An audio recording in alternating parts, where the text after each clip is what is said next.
Hey yo guys, it is me, SearingSorrow Imagery, and I'm back with another bad fanfiction reading. It is another one of the Scarlett murder. Here we go, on fanfiction.net. Here we go, chapter 2.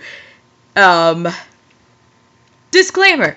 I am a proud owner of a brand new black knit pedal skirt from Urban Outfitters and a pair of black leather booties.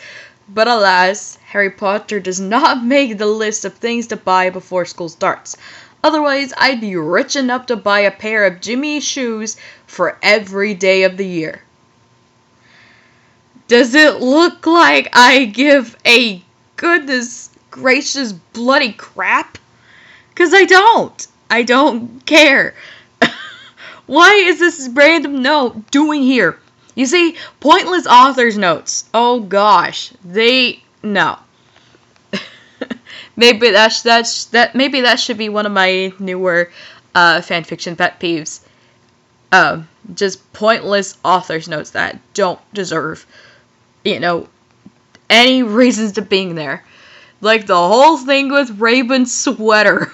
Oh my god. God, I remember that. Men are like parking spaces. All the good ones are taken and the rest are handicapped and unknown. What? That is probably one of the worst and possibly offensive, quite offensive, whatever it is, what is it? Well, if you're speaking in some sort of a literal sense, it could be quite an offensive comparison, saying that, that the handicapped men are, usually not, good, whereas all the good-looking guys are already taken in that, but I guess in some other ways, I don't know. This is just one of the strangest comparisons I've ever seen. Men are like parking spaces.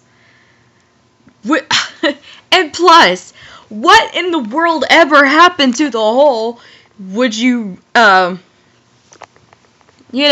ladies, would you want your guy to be smart and ugly, or pretty and stupid, or handsome and stupid? And as far as guys, would you like your girls to be smart and ugly, or pretty and stupid? Honestly, on both the ends, I'm going to take the former. Because, yeah, I'm not. I ain't here for fooling around. I ain't here for foolery. I ain't here with nonsense. I ain't here for stupidity all around. Just get it out of my face. Okay, chapter 2. 1 month later. Mom, I replied shakily. Scarlett, Helena Black, what did I tell you about the restricted section? I'm sorry if I'm not consistent with my voice and that. Then again, am I ever really? Maybe I shouldn't be saying it all the time, but I feel like I should just because, who knows? Hey, I replied, gaining my confidence. You have no right to be yelling at me, Mrs. My daughter is related to Voldemort and is supposed to kill people and be more powerful than him. But I feel no desire whatsoever to tell her. Others know. Wow, is that a mouthful or what? A mouthful would be an understatement. You shouldn't even be saying that stuff to your mother, Scarlett. I mean, this is just horrible to say to your mother. Never in 1,000 years would any of us consider this sort of abomination. Honestly, I mean, I'm pretty sure there are plenty of people out there who if they tell their moms off like that, or any of their parents if they tell their parents off like that, it's, they will get in trouble, pretty much. You see, I would never do this, but that is just probably the worst thing to come out of that mouth. One of the worst things to come out of that mouth to your mother. That's just absolutely rude. And I just, it pisses me off. Mom started looking guilty, has nothing to say. I'm surprised because I thought that maybe if this mother was more competent, I think the more logical reason would be to send your daughter to her room or ground her or any of that. Just that's what I would think that maybe she would probably do. But apparently maybe this is a very incompetent mother and I don't even know. So, mother, when were you planning on telling me, Or did it just slip your mind? You seem to have no problem whatsoever telling my bloody Death Eater of a father about it, and your father was no Death Eater, Scarlett, Mum said, cutting me off. I don't know the whole story, but your father was no murderer, and he would never betray Lily and James. He wouldn't give them life for them. Yeah, and what about me, his bloody daughter? Did the so-called innocent Azkaban escapee ever stop by and ask to speak to his only child? I mean, he could. He did, actually, Mum said, cutting me off yet again. What the bloody hell? Why is this the first time I'm hearing this? He's my bloody father, for Merlin's sake. Why wasn't I informed that the man stopped by for tea and an afternoon chat with a daughter he hasn't had contact with since she was a floating sperm inside of him? Oh my gosh. Wow. Scarlett, Mum said exasperatedly. In case if you haven't noticed, your stepfather is a vicious man who wouldn't hesitate to kill an Azkaban escapee, and the person to impregnate his wife if he caught him having tea and biscuits in the sitting room. Oh, I mumbled, feeling kind of stupid. Well, what do I do now? It's obvious, isn't it? I finished talking to you about the prophecy and you do something stupid like go to number 12 Grimmauld Place in London, which is unplottable. She finished in a barely audible whisper with emphasis. Yeah. Now my mother may have her moments, but she's in no way daft enough to give me a suggestion to do something she would find stupid. There must be a reason why she's even mentioning this place, and I think I have an idea. Now, about the prophecy. Ha! I see the bitch is finally learning the only thing she's good for, and the only reason why you're both alive and well in my house, said a dark and malicious voice. Said voice belonged to a man who could have been very handsome had it not been for the ugly sneer on his face and the dried and peeling blood staining his impeccable tan skin and pristine white robes. Who is this? This man was about 6 feet tall with black hair and the beginning of wrinkles starting to appear in his face. This man was my stepfather, Dimitri Sirlin. Oh my goodness. So, father, how was your day? Been torturing helpless Muggle again, I see? No, he said with a smirk.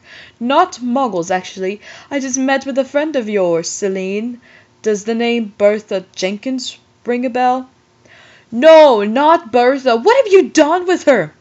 Ah, well, you see, he said calmly, the Dark Lord no longer had any use of her, so I cut her up a bit, tortured her, then killed her. Not Bertha, she said, sobbing. But I've already come to this, I'm starting to hate the Scarlet chick already. I'm only halfway done through this freaking story. Well, maybe I probably would have hated her. Anyway, I probably hated her already. Why am I only saying this now? Mum then did something she had never done before. Something that both of us should have done years ago. Something to this day I will never forget. Mum slapped him. But Mum's mistake was she had forgotten her wand in her bedroom. Without a wand, Mum was defenseless. So when Dimitri cried Crucio, she got no way of retaliating and stopping him. "Who do you think you are, bitch?" he screeched. "How dare you to harm me in my own house? You dare raise a hand against a man? You dare disrespect a man who held you and your nuisance of a daughter under my roof?" Whoa, gosh. Oh, she was breathing heavily as he took the curse off. "You dare bring Scarlett into this? We know that the only reason we married was because I was disowned for joining the order, and you have ordered all by your worthless Dark Lord to leave an eye on Scarlett, never letting her leave, so that she wouldn't turn against him." "Crucio!" he coldly said again. "You dare take a word against the Dark Lord. You will be punished, dear Celine. Trust me on that." "Scarlett, remember what I told you. Go there on September 1st. Go to your ancestral home. Your questions will be answered." Ha! Like this little chit is going anywhere. "After I'm done with you, she's coming with me, and I'm taking her to the Dark Lord. Ah, dear Celine, you were always a good screw, but alas, this is something I should have done years ago." Indeed. "Avada Kedavra! No! What? What?" I, still frozen in the corner where my mom was reprimanding me just moments ago, am still with my wand still clutched in my hand and a desperate look on her face. The moment the green light stopped flashing and Dimitri turned and stared at me with that cold look, it finally clicked. My mother is dead. My mother is dead, and the killer is right in front of me. Now it is time to leave. I didn't say a word. Didn't think. I just said the first thing that came to my head. "Crucio," I murmured, eerily calm. It felt good to bring him in pain, I thought. Makes me forget my own.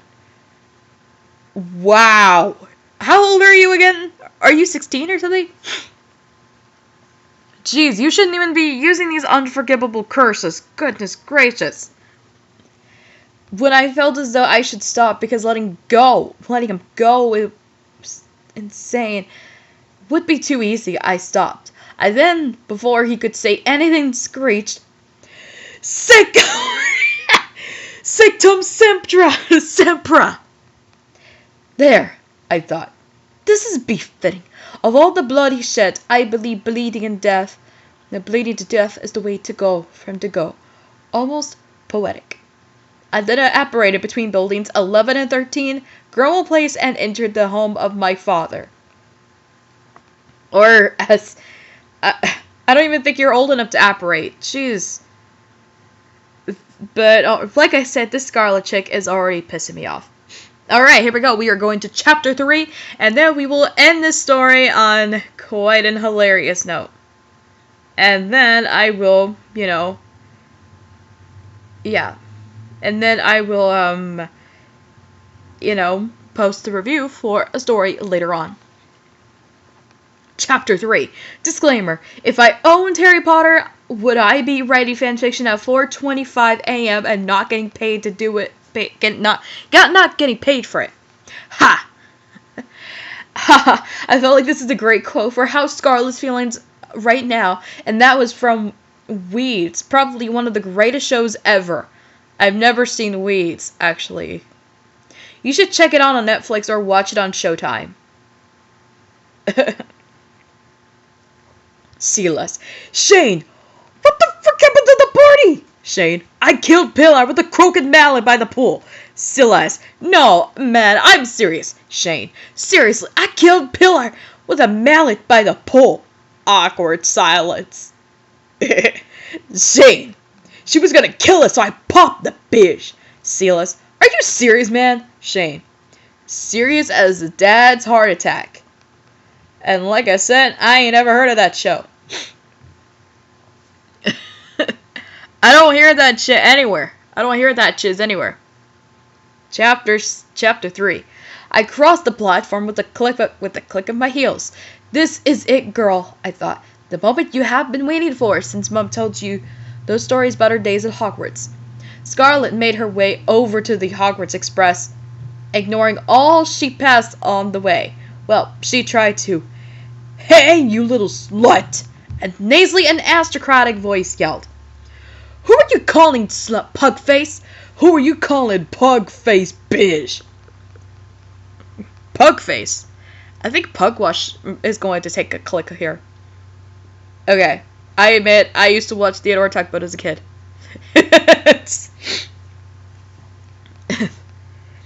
Bartkeson, I said a bit more calmly. Sealin, she replied. Then all hell broke loose. We squealed like pigs, and everyone was staring. We ran at each other and hugged like our lives depended on it. What the hell are you doing here, sweet Sealin? Well, let's just say Hogwarts will be having a new transfer this year. I didn't think they accepted transfers. Well, they don't, but let's just say I'm not taking no for an answer. Ugh. Stop! Stop, stop, stop, stop, stop! That's a girl, but Dimitri told you let go. Dimitri let you go? Yeah, he had a change of heart. I said, surprised that word of his death hasn't gone out yet. I mean, it's been a month already. They probably don't want it to spread, but I'd have to play the role as the grieving daughter when word does not get out, because only a couple of people know my real parentage, and everyone thinks that I'm Dimitri's daughter. Well, good for me then. I'm actually getting along with my roommates for once, and I won't be the only girl any longer. What troubles with the ogre and the bitch? Yeah, Greengrass and Bulstrode are a nightmare. Bulstrode. Are you talking about that barge? Are you talking about that barge, from Thomas and Friends? Yo, he was annoying. Yo, he was annoying. And then when he got his comeuppance, that was maybe quite iconic, but hey, who the heck cares? Yeah, well, come on then. Get on the train. Your cousin's waiting for me to arrive. Pansy is the type of girl to be very defensive and confrontational. She's a very smart girl who is kind to her close friends, but like me, it takes a while to warm up to her. Others may think she's arrogant and mean, but I think she's just very kind-hearted and loyal. Pansy isn't the prettiest girl on Earth, but her looks are different where, if you take a second look, you may realize that this slightly underturned nose and extra plump lips are actually quite sexy and exotic looking. Okay, thanks for letting us know that. So, with those final thoughts, I confidently strutted onto the train without turning back and on our way to the compartment. I felt a lurch as we started to move. Who's taking the Hogwarts Express? Gordon? Gordon, are you taking the Hogwarts Express? Actually, I think I might have come across maybe a fan fiction or so, where it ends up, because Harry Potter and Thomas ends up getting some crossovers and that. And in some cases where Gordon is pulling the Hogwarts Express. That's a concept we're all going. Dude, I'm dead. But maybe Henry or James should do the same thing as well, because come on. And had that express not have been so crazy heavy inches, maybe Edward in that case. Okay. You may be wondering how I, Pansy, and everyone else, and that's simple. How I know Pansy and that's everyone, that's simple. Purebloods, stick together. Every summer and holiday, I would meet up with the gang, as we call ourselves. The gang consists of me, Pansy, Theo, Blaze, Crab, Goyle, and Draco. We get on fine, but the only ones who really share my views on politics are Pansy and Blaze. Neither of them believe in pureblood elitism or Death Eaters, and when the conversations turn to either, we talk among ourselves. Pansy and I were slowly approaching the compartment. When we finally arrived, I saw a scene that will forever be etched into my brain in all of its ridiculousness. Draco and all his mechaness, if I can pronounce that correctly, and I use that term very loosely, was standing in what appeared to be his lecture mode, and talking about Durmstrang, and how it was so much better of a school than Hogwarts. Father always considered sending me to Durmstrang rather than Hogwarts, He knows the headmaster, Well, his opinion on Dumbledore. The man is a mudblood lover. and Drumstain doesn't admit that sort of riffraff. But Mother didn't like the idea of me going so far away. How is dear Sissy doing these days, I mean, it's been a whole month since I've seen the woman, Scarlett said, relishing in the shock value. Wait, was this... What is this? Okay, you switch from, you went from third person to first person, and now back to third person point of views. This is... What? But unbeknownst to all of them, the members of their compartment weren't the only ones who jumped because I saw a red-headed boy, a girl with bushy hair, and a boy with a black hair whose face was turned away from me in the compartment next door, listening to it as well. Well, you know what they say about eavesdroppers. If you're going to eavesdrop, do it right. Do it right. What the hell? What? Do it right.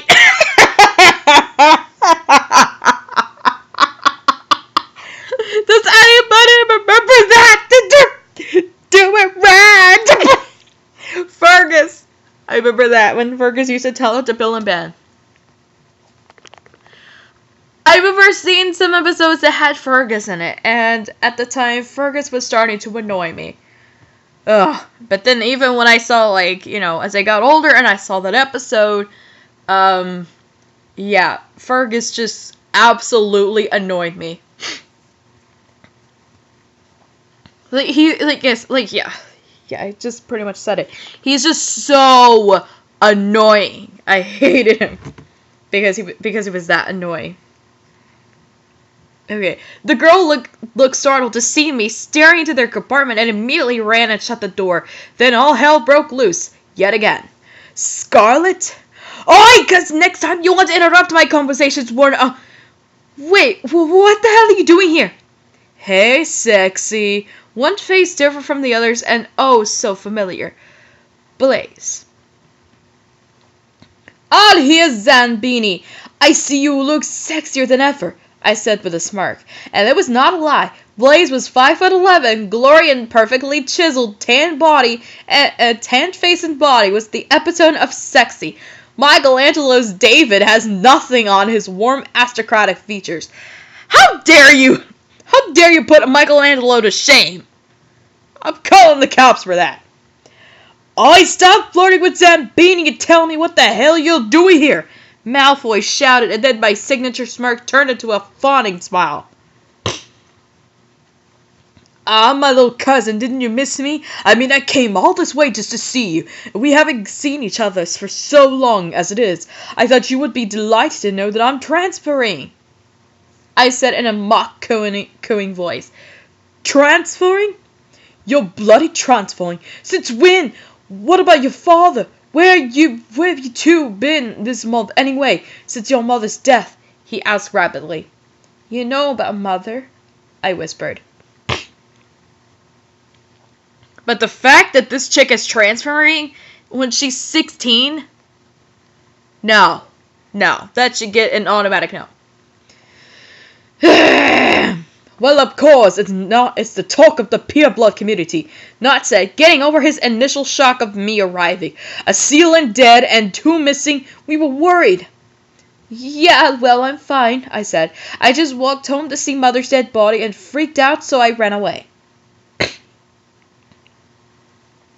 I decided that was the story I would stick to, so that no one's fingers were pointed at me and when Dimitri's death was discovered.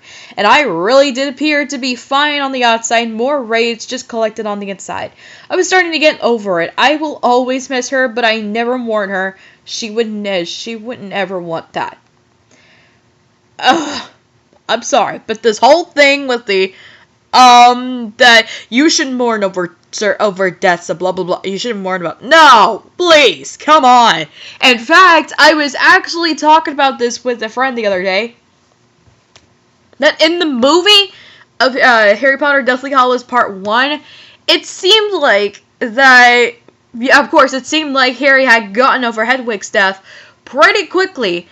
Unlike Hedwig, the same owl who has been with him throughout throughout his life since he was 11. Okay, since he was 11. Yeah, you heard that correctly? And, you know, all that stuff. Just... Whereas, you know, when Dobby dies, and yeah, he'd only heard of... I mean, of course, he pops here and there. I mean, ever since Chamber of Secrets, of course, he did take part in, I think, Goblet of Fire, yet the whole spew stuff was never in the movie, and completely overlooked, and all this stuff, but, sure, his death was very, very powerful in that. And then Harry mourns over him, like, pretty much mourns over him. But I feel like that Harry, why... I feel like the one thing maybe they should cut less of and maybe add in Harry's more mourning over Hedwig would be Ron's jealousy. That part was flat out annoying, and to me, it pretty much was just a poor excuse to get the Harry and Hermione shippers all the way in the front, squealing with delight.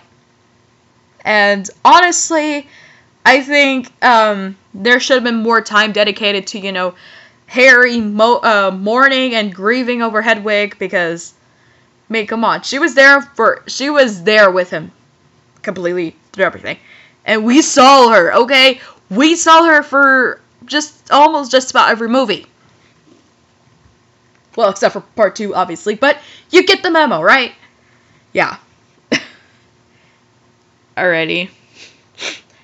And I'm transferring for good, I said coldly, losing all easygoing humor after Mother's death was mentioned. Now, before I'm bombarded with any more questions, I would like for all of you to know that, yes, Deantree doesn't mind, and I know Hogwarts doesn't accept transfers, but I'm the exception. You made yourself look like the exception, but instead, you look like a fool. I honestly had no idea whether or not they will accept me, but I had to try. I doubt Dumbledore would turn me away after I tell him my story. I hope he says no, but of course we're not going to get that because plot. So, any questions? I dared. I'll tell you my question. Why would you even think about doing this at this random time? And that stuff. Scarlett, dear, can you sit with me so that I can play with your luscious black locks? Zambini murmured seductively.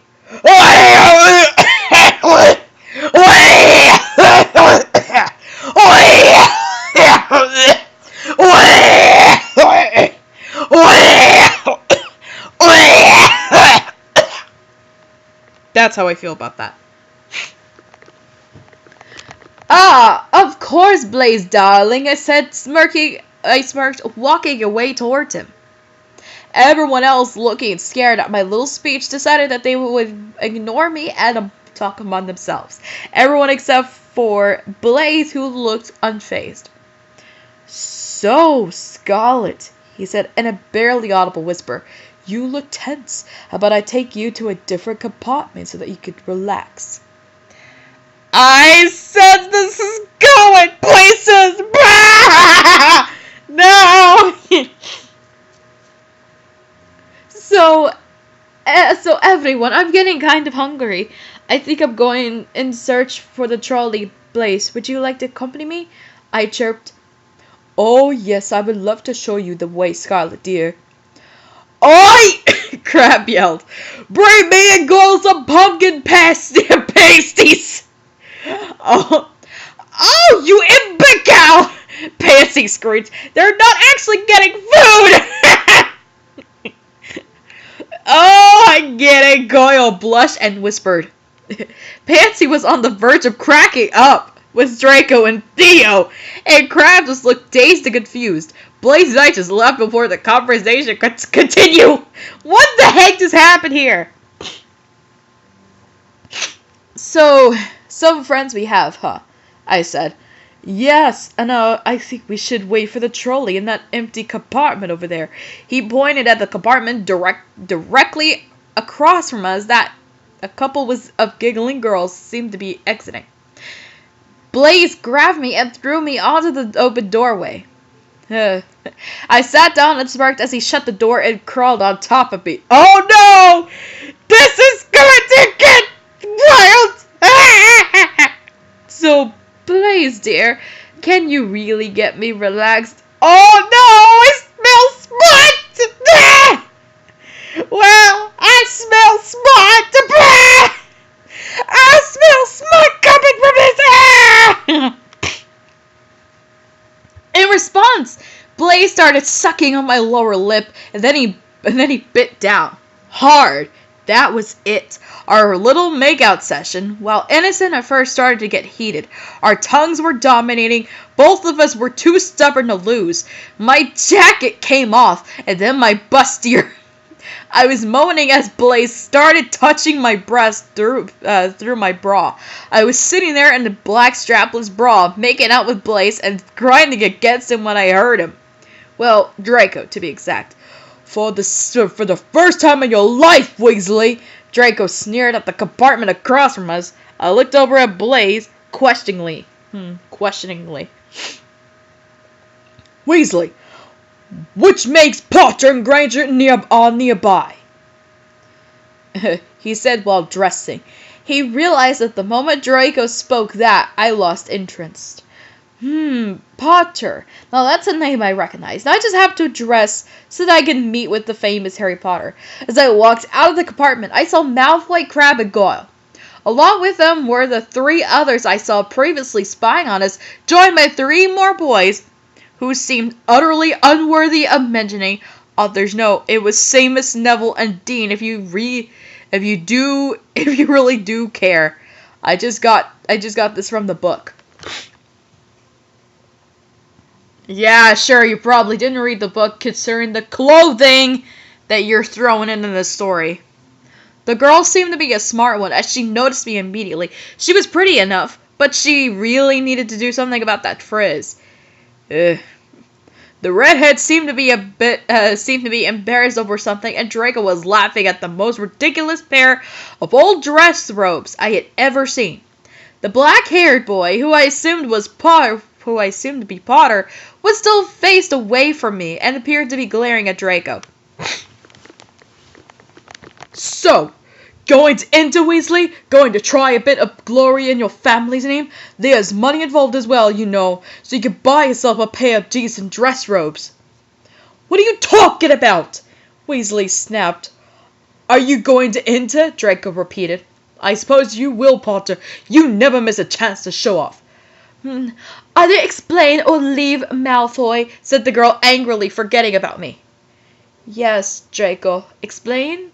I murmured sweetly. I succeeded in making everyone in the compartment jump and turn around in shock, except for the Granger girl and Blaze. Scarlett, what the hell are you doing here? Shouldn't you be effing Zambini in that empty compartment? Now that's when someone gets a rise out of Draco.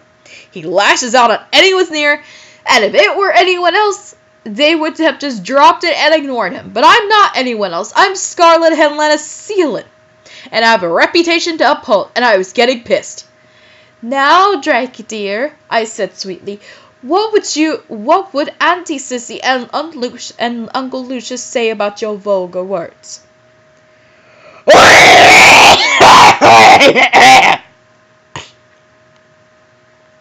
I don't know. Probably the same thing Aunt Celine would say about your effing random boys in the train compartments, you know, if she wasn't dead. That was it.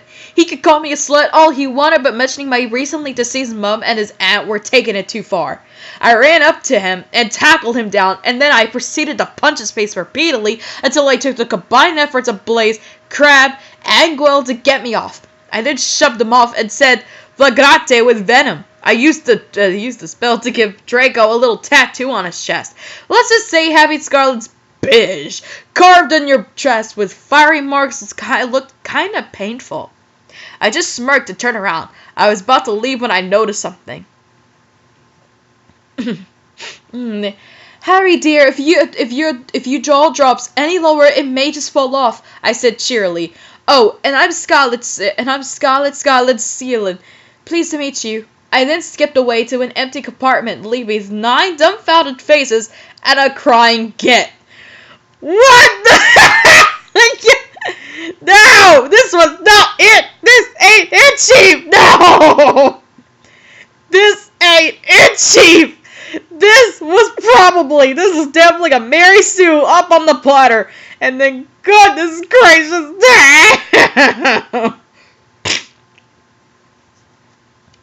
no, I'm freaking dead! Oh, no! Oh! This is hilarious. Is this supposed to be a troll thing or something? I kind of hope it was. Someone said Mary and absolutely perfect character. Mary Sue. This was a Mary Sue up on the top. Okay, the Mary Sue is strong with this one. Oh, goodness. I love the incompetence of the author on this one. But goodness gracious, there will be a review for this story. Anyways, hope you guys enjoyed that. And I will see you guys next time. Bye, guys! Bye, guys!